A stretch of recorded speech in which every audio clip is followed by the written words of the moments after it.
성부와 성자와 성령의 이름으로 아멘. 은총이 가득하신 마리아님 기뻐하소서. 주님께서 함께 계시니 연중에 복되시며 태중의 아들 예수님 또한 복되시나이다.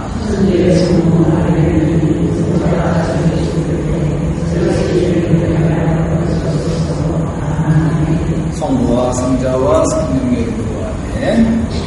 오늘은 용서의 근거는 우리가 용서를 해야 하는데 용서의 근거가 있어요. 용서의 근거는 그러니까 먼저 결론부터 말씀드리면 십자가에서 흘리신 예수님의 피입니다. 십자가에서 흘리신 예수님의 피 때문에 피 덕분에 우리가 용서할 수 있고 용서받을 수 있는 거예요. 주님의 기도에 예수님의 피가 언급되어 있지는 않죠. 그러나 우리가 받은 용서는 모두 예수님께서 십자가에서 흘리신 예수님의 피에 근거합니다. 주님의 기도를 잘못 이해하면 우리가 다른 사람의 죄를 용서할 때 우리가 용서를 받을 수 있다고 생각하게 돼요. 그렇죠? 우리가 잘못한 일을 우리가 용서하고 우리 죄를 용서하고 그러니까 우리가 죄를 용서하고 다른 사람의 죄를 용서하면 자기 죄를 용서하고 우리가 용서받을 생각할 때 결국 그렇지 않아요. 하나님께 받은 용서는 어떤 조건도 없습니다. 뭐뭐 해야 뭐뭐 할 수 있는 게 아니에요. 오직 하나님의 은총으로 말미암아 예수님의 피로 용서받게 됩니다.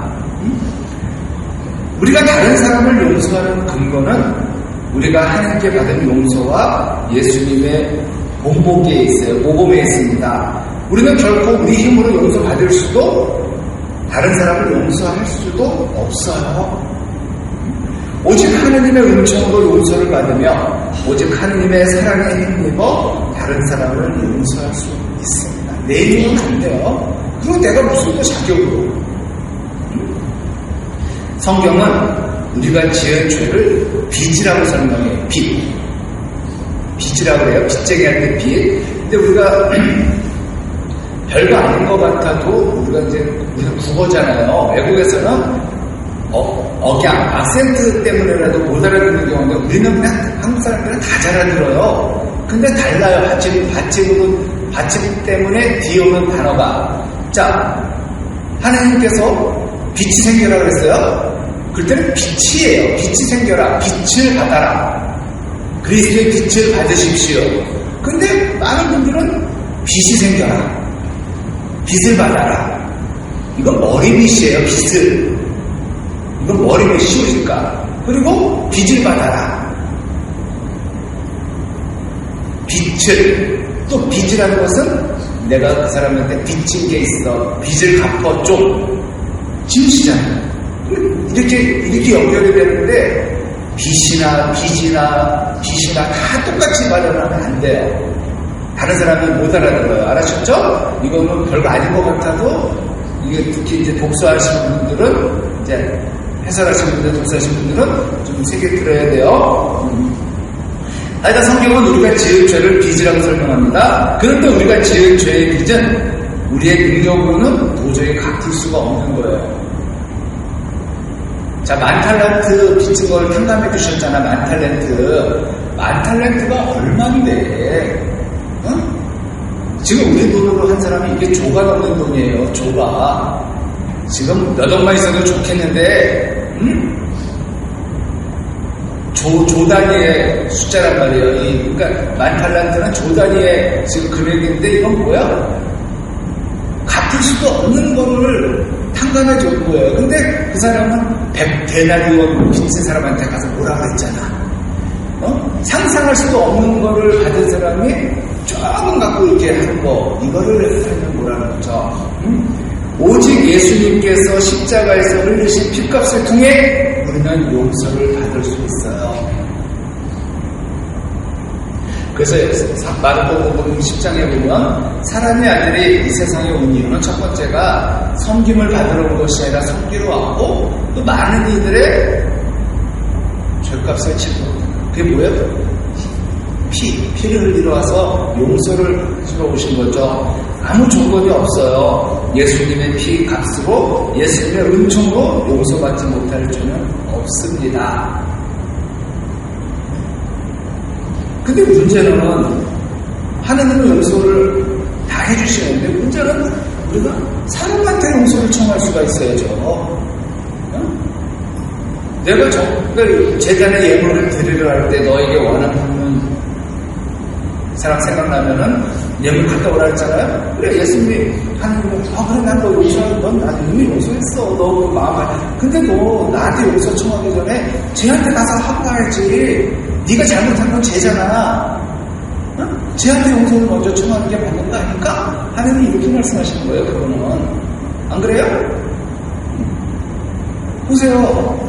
미량이라는 영화를 보면 전도연의 아들을 죽인 그 범인이 감옥에 갔어요. 그래서 이제 교회를 다니게 됐는데 교회 다니는 같은 신자들이 용서해야 돼.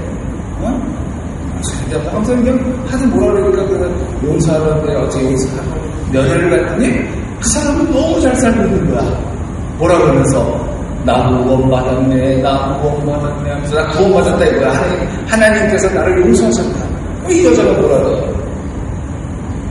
내가 용서를 안 했는데 누가 먼저 용서를 하냐고. 자기 아들, 내 아들 죽인 사람은 그러니까 이거는 우리한테 던지는 메시지가 중요한 거예요. 하나님께서 용서하셨죠. 하시지만 하나님께서 바라시는 것은 네가 가서 용기 나서 용서 청해야지. 저 사람이 너한테 직접적으로 상처받았잖아. 이 말씀이에요. 너에게 그 예물을 재단에 바치려 하기 전에 생각하면 간다고. 근데 많은 분들이 생각이 안 나나 봐. 생각이 안 나니까 안 나겠죠? 그거예요. 하나님은 용서하신다 해도 우리가 용서를 먼저 청해야 될 사람은 내가 상처를 준 그 사람이야. 그 사람하고 화해를 해야고 오라는 거야. 더러운 것이 어떻게 스스로 깨끗해질 수 있을까요? 반드시 그 누군가가 그것을 깨끗하게 빨아야 합니다. 그렇죠? 이사야는 부정한 자신의 입술의 죄악을 스스로 없앨 수 없었어요. 하나님께서 천사를 보내 제단에서 타는 수출통에 그의 죄를 없애셨고 그의 죄악을 사라지게 하셨어요. 이사야 6장 6절에서 7절이에요. 그러자 사람들 가운데 하나가 제단에서 타는 수출 부집개로 집어 손에 들고 나에게 날아와 그것을 내 입에 대고 말하였다. 자, 이것이 너의 입술에 닿았으니 너의 죄는 없어지고 너의 죄악은 사라졌다. 우리는 스스로 지은 죄를 용서받는 것이 아니에요. 그렇다면 우리가 다른 사람을 용서할 때도 하나님께서 우리를 용서하신 것처럼 아무 조건 없이 용서해야 합니다. 하나님의 용서를 받은 사람들이 용서받을 자격이 있었던 게 아니에요. 한결같이 용서받을 자격이 없었지만 하나님의 자비하심으로 용서받은 겁니다. 그래, 나는 용서받을 자격이 없어. 내가 무슨 자격으로 용서를 청해? 그래도 하나님은 용서를 해주셔요. 근데 이제 우리가 안 되는 거죠. 너 같은 놈은 용서받을 자격이 없어. 너 같은 놈은 하나님이 용서 못해. 이렇게 다른 사람을 이렇게 얘기한다든가, 또 성당 안 다니는 또 이유 중에 가장 그럴싸한 게 내가 지은 죄가 가서 하나님도 지금 나의 죄를 용서하지 못하실 겁니다. 이거는 지옥 가요. 다른 사람이 지옥 가는 게 아니라 이 사람은 지옥 가요. 왜? 자기 스스로 하나님의 사랑에서 끊었잖아. 하나님의 사랑을 끊었잖아. 사람이 죄를 지었으면 얼마나 큰 죄를 지었겠어. 근데 자기 지은 죄가 얼마나 크다고 하나님의 사랑도 자기 죄를 덮지는 못한다는 거, 하나님을 아주 작게 만드는 거거든요. 이런 사람은 자기가 가는 거지 하나님이 보내는 게 아니에요. 여러분들, 지옥은요 자기 발로 가는 거지 하나님께서 보내셔서 가는 게 아닙니다. 뭔 말인지 아시겠어요? 내 발로 찾아가는 곳에 지옥 온다? 하나님? 이게 어딨어? 하나님 사랑 아예 없어. 하나님 용서 안 받아? 하면서 자기 발로 하나님과 한 사람과의 단절하고 자기 발로 가는 거지. 하나님께서 용서 못하셔서 가는 사람은 없어요. 어떤 죄도 우리 인간은 용서 못하겠지만 하나님이 용서 못할 때는 없어요. 세상에서 말 제일 잘하는 사람하고 제일 못하는 사람하고 어디 있었나요? 바로 예수님의 양옆에 있었잖아.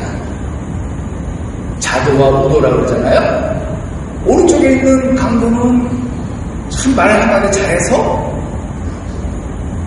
바로 나보내는 거. 옆에 있는 사람은 거기서도 좀 말만 잘했어도 그 사람은 갈 거 아니야. 그 사람이 낙원을 예수님이 안 보낸 거예요? 자기가 못 간 거예요? 자기가 말 잘못해서 못 간 거거든? 야, 살려봐. 자기 말을 가는 거예요. 자, 우리는 자격 없는 사람으로서 용서받았다는 감사와 감격이 없이는 다른 사람을 용서할 수 없어요. 내가 용서받을 게 없다고 생각하는데 누굴 용서할 거야? 우리는 남을 용서할 때마다 우리가 하나님께 받은 용서의 은총을 생각해야 합니다. 그렇지 않으면 예수님의 비유에 나오는 큰 빚을 진 사람과 같은 결과를 가져오게 될 거예요. 자기가 받은 게 없다고 생각하니까 100데나리온 빚진 사람한테 가서 그냥 쥐어짜는 거예요. 야, 괜찮아. 야, 내가 받은 게 얼만데 그 100데나리온 지금 쟤가 안 돼. 야, 괜찮아. 그냥 넉넉 올려. 이렇게 말했어야 되잖아. 야, 100데나리온이 이제 돈이냐? 내가 지금 받은 게 얼마인 줄 알아? 괜찮아. 난 자기가 많다는 받은 걸 기억을 못하니까 100데나리온 갖고 그렇지? 우리는 결코 우리가 지은 죄의 빚을 갚을 수 없어요. 우리는 빚을 갚을 능력이 없는 죄 때문에 파산한 사람들입니다. 오직 하느님의 은총으로 탕감을 받은 사람들이에요. 그런 놀라운 은총을 받고 형제와 자매들이 우리에게 범한 죄, 우리에게 갚지 못한 작은 부채를 용서하지 못한다는 것은 옳지 않습니다. 우리는 날마다 일용할 양식을 구하는 것처럼 오늘 저에게 일용할 양식을 주시고 날마다 일용할 양식을 구하는 것처럼 날마다 용서를 받고 용서를 베풀어야 합니다. 용서를 받고 용서를 베풀어야 한다고 해서 지은 죄가 없어지는 건 아니에요. 또 잘못한 거에 대해서 용서를 받았다고 해서 벌을 면해주는 건 아니에요. 벌이 감형이 될 수는 있어요. 그게 뭐냐? 여러분들 이제 희년에 이제 우리 희년 맞이했잖아요. 희년에 우리가 전대사 받고 한대사 받고 이제 가면 그러잖아요. 그게 대사가 뭐예요?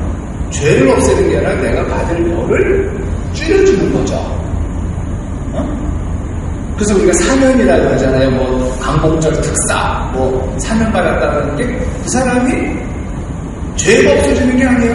또 받은 현장 벌이 다 없어지는 게 아니라 일정 기간을 채운 사람한테 해당되는 거예요. 그래서 이제 이 정도 했으니까 나머지 부분은 감해주마. 이거지? 뭐 용서했다고 해서 다 없어지는 거 아니야. 용서했다고 하더라도 그 사람이 잘못한 거에 대한 책임은 지게 해야 돼요. 벌 없어진다는 게 아니에요. 나 저 사람 용서했어요. 한다고 해서 그 사람이 음주운전 사고 냈다고 해서 내가 용서했는데 왜 저 사람이 감옥에 가요? 이렇게 말할 수 없는 거잖아요. 그 사람이 내가 저 사람을 용서했어도 저 사람이 지은 죄에 대한 벌은 받아야 되는 거예요. 이거는 위아래 지혜 고하를 나오는 거랑 마찬가지인 거예요. 잘못을 했으면 잘못에 대한 책임은 져야 돼요. 여러분들도 자녀들이 잘못했을 때 잘못하면 혼내죠. 용서를 못해서 혼내는 거 아니잖아요. 용서를 했지만 이 아이가 다시는 그런 잘못을 하지 않기 위해서 뭔가 따끔하게 자극을 주는 거거든요. 자극을 주는 거예요. 그래, 이거 하면 안 돼. 근데 용서했다고 해서 그거를 자극조차 안 준다면 그래도 되나 보다. 우리나라 음주운전 그 벌이 되게 낮은데 외국 같은 경우는 뭐 엄청나던데요. 이란이나 이런 데 가면 뭐 싱가포르 같은 경우는 빠따를 때리던데 보는 데서 태형이라고 그러죠. 때리고 망신 주고. 우리나라도 음주운전한 차는 거기다가 빨간색 딱 그 번호판을 달게 하면 그 사람이 안 할까? 근데 또 여기저기 또 빠져나가죠. 다른 사람은 여기로 사가지고 자기가 운전한답니다. 우리는 이제 빠져나갈 일이 많을 거예요. 그런데 우리는 날마다 음식을 먹으면서 회개하는 것과 용서를 베푸는 것은 뒤로 미룰 때가 많아요. 우리는 날마다 세수는 하면서 우리 영혼을 씻는 일은 하지 않습니다.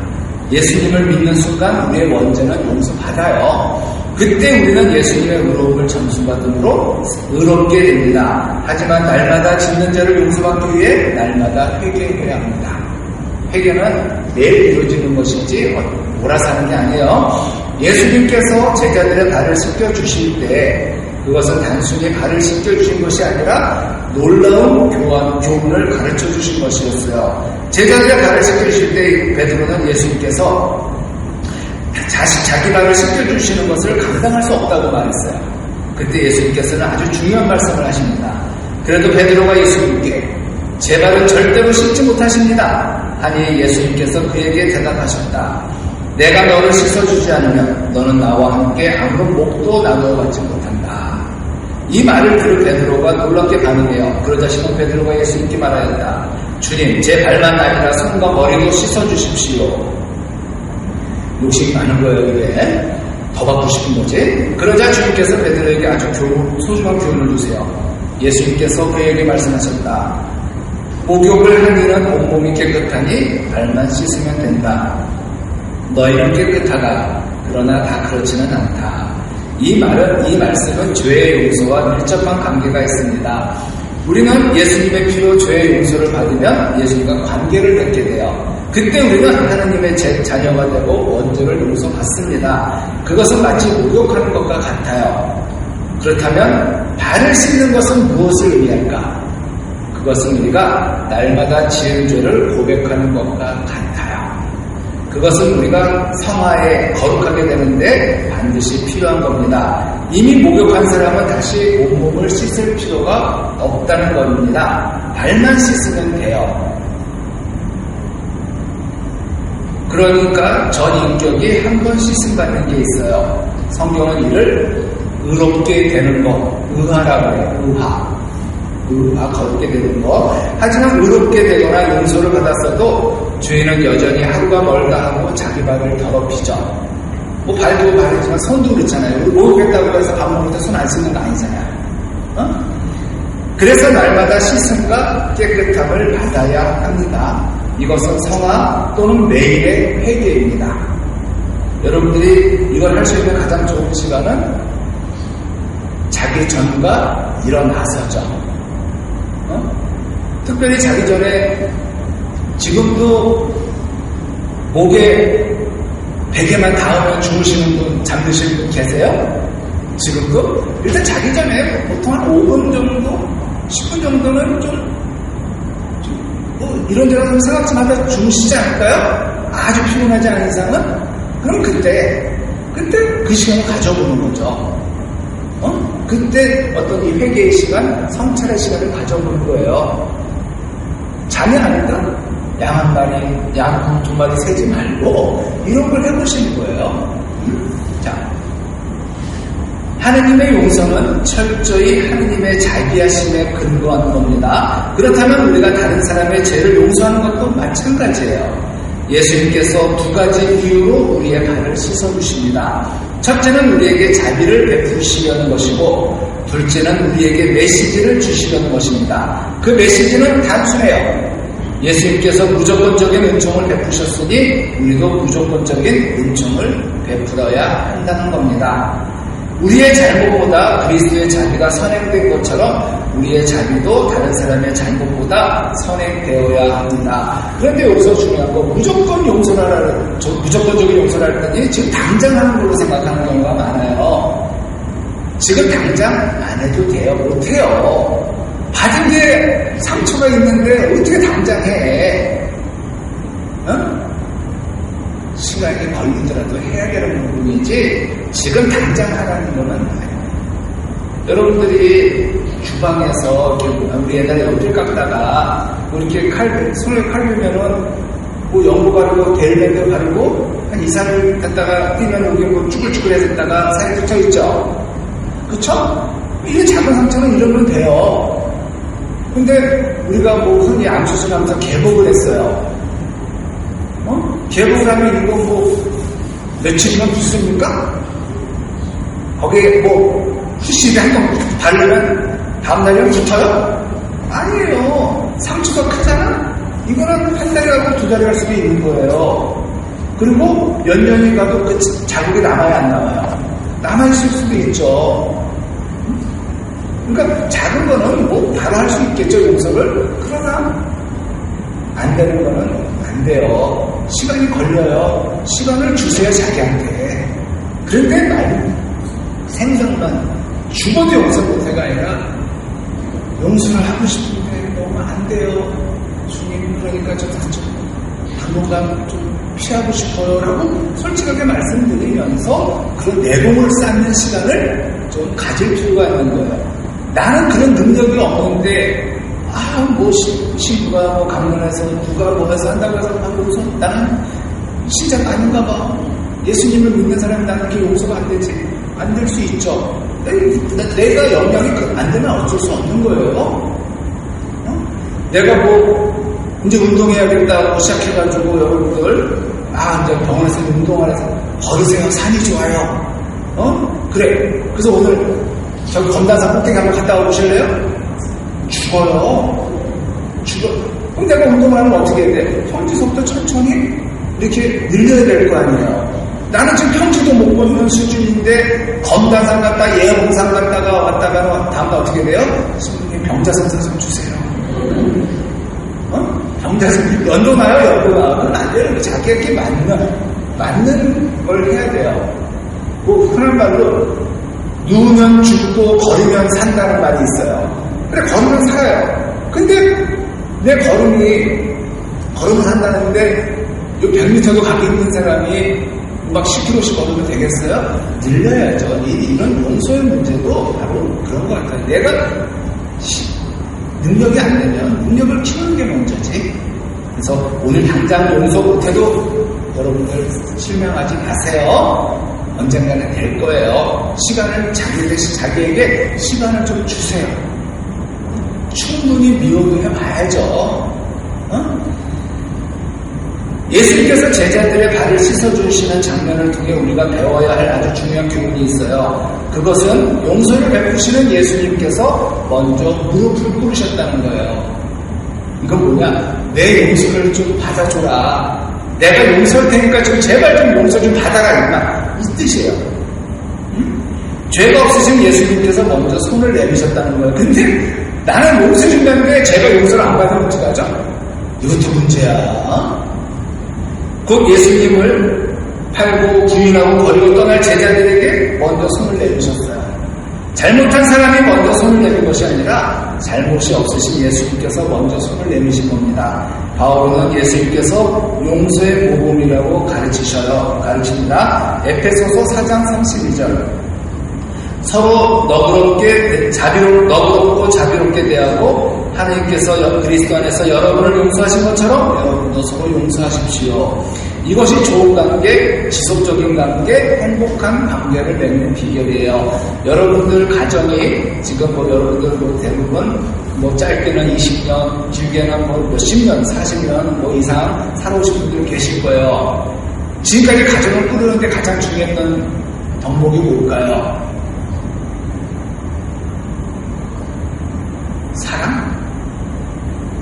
사랑이겠죠. 근데 사랑의 다른 이름은 용서예요. 용서가 있었기에 여러분들 가정이 지금까지 부모 자식 관계가 지금까지 이어져 온 거예요.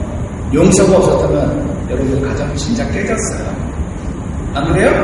여러분들이 자녀들을 용서하고 남편을 용서하고 아내를 용서하고 그러니까 지금 이렇게 살고 있는 것이지 무슨 일이 있을 때마다 용서하지 못하면 깨져도 몇 번 깨졌겠네. 그렇죠? 맞죠? 가정이 관계가 지속되는 가장 중요한 방법은 사랑도 사랑이지만 용서라는 게 있어요. 친구들 간에도 용서할 일이 용서하고 용서받았기 때문에 유지되는 거 아니겠어요? 관계가 성공하는 것은 죄가 있는 쪽이 벌을 받아서가 아니라 죄가 없는 쪽에서 베푸는 자비 때문이에요. 누군가를 용서하기 때문에 관계가 이어지는 거예요. 용서는 한 번만 받고 한 번 끝나는 것이 아니죠. 용서는 우리의 삶의 한 부분이 되어야 합니다. 우리가 날마다 세습을 하고 샤워를 하는 것처럼 날마다 우리 죄를 회개해야 합니다. 또한 우리가 지은 죄를 죄를 지은 대상에게 용서를 빌어야 하고 또한 우리에게 죄를 범한 사람을 용서해야 합니다. 그 길만이 우리의 삶을 풍성하게 살아가는 하나님의 원리입니다. 예전에 심장을 점검하는 심전도 검사를 24시간 동안 하게 된 사람이 있었어요. 저는 이게 심전도 검사를 어떻게 하는 건지 모르겠어요. 이런 걸 해본 적이 없어서 몸을 붙이고 있는 거겠죠? 그러면 어째 그게 이제 몸에 기계를 부착하고 24시간 동안 심장의 박동 상태를 점검했대요. 그래서 24시간 동안 샤워도 하지 못하고 머리도 감지 못했는데 그것이 아주 불편했답니다. 머리에는 기름이 끼고 냄새가 나는 것 같아 향수를 바르기도 했고 그러니 더 이상한 냄새가 나는 것 같았어요. 여러분 남자인 저는 모르겠지만 그런 것도 있다며요. 톡톡 부리면 머리 감은 것처럼 보이는 거. 여자들 좀 필요합니다. 좀 필요해요. 그래서 하루를 보내면서 스스로에게 이렇게 질문해 봤대요. 나는 심장의 상태를 점검하는 것처럼 내 마음의 상태를 점검하고 있는가? 나는 샤워를 하루만 하지 않아도 불편해하면서 내 마음의 죄악을 회개하지 않은 채 너무 잘 살아가고 있는 것은 아닌가? 나의 머리와 손발이 깨끗한 것처럼 내 마음과 영혼도 깨끗한가? 여러분들도 날마다 자신을 성찰하면서 그날 지은 죄를 예수님께서 발을 씻겨주신 것처럼 회개하도록 좀 하세요. 저 또한 그래야죠. 또한 우리가 고백해야 할 잘못이 있으면 미루지 말고 고백하세요. 우리가 힘들게 한 사람들의 죄를 용서하는 것도 미루지 마시고 용서에 인색한 사람이 되지 않아야 합니다. 용서는 매일 것을 풀어주는 거예요. 빚을 탕감받고 자유를 경험하는 것입니다. 이렇게 우리는 빚을 주는 부담이 얼마나 큰지를 알잖아요. 미국에 가면 크레디트를 쌓기 위해서 크레디트 카드를 사용한다는 말을 들었어요.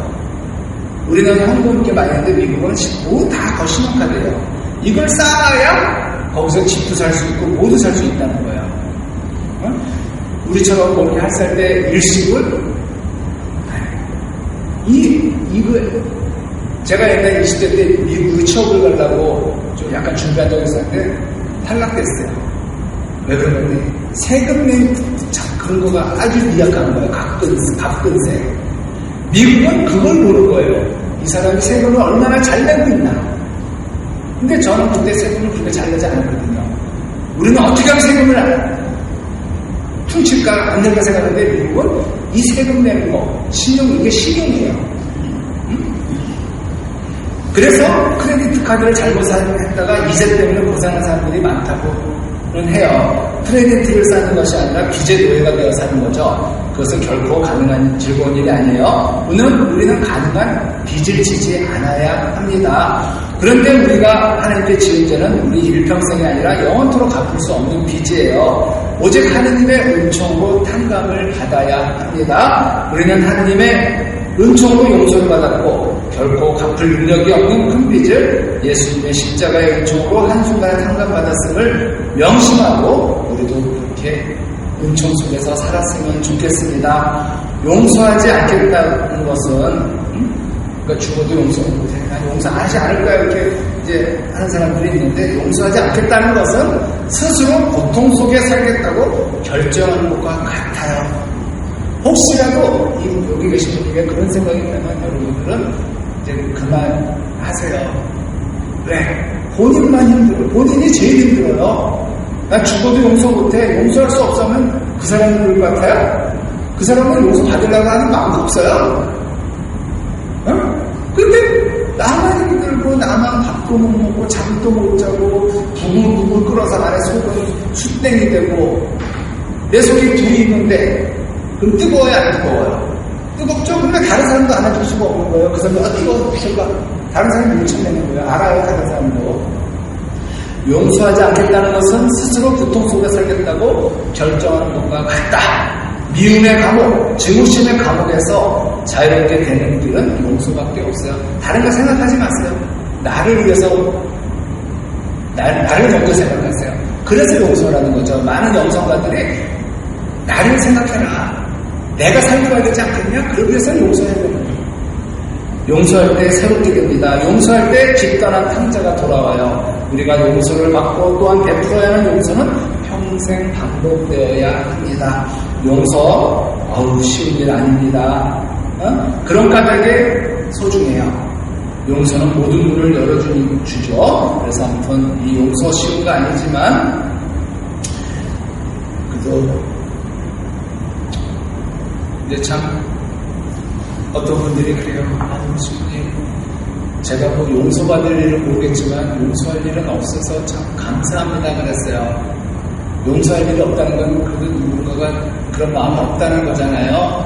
내가 용서받을 일은 내가 누구한테 잘못을 했는데 모를 수 있으니까 그렇다 치더라도 나에게 누가 이렇게 상처를 줘서 내가 뭐 용서를 안 해 많이 이런 일은 없으니까 지금 참 좋습니다 라는 거죠. 여러분들도 살면서 용서할 일, 용서받을 일은 없으면 좋겠어요. 근데 이게 쉬운 일은 아니잖아. 그리고 더군다나 용서받을 일을 모른다는 건 내가 누구한테 잘못하는 건 잘못한 기억이 없는 건데 참 이런 것도 좀 없었으면 좋겠고. 자, 바다에 낚시금지라고 적혀있는 편말이 하나 세워져 있대요. 하나님께서 용서하신 죄, 하나님께서 깊은 바다에 던지신 죄를 다시 꺼내지 말라는 뜻이에요. 여러분들이 용서받은 자는 여러분들이 다시 꺼내면 안 돼요. 그래서 낚시금지예요. 하느님의 용서의 은총 안에 일평생 살아갑시다. 날마다 죄를 고백함으로 성화의 삶을 사시기를 간절히 바랍니다. 영광이 성부와 성자와 성령께 성부와 성자와 성령의 이름으로 아멘. 다음 주에는 유혹에 대해서 하겠습니다.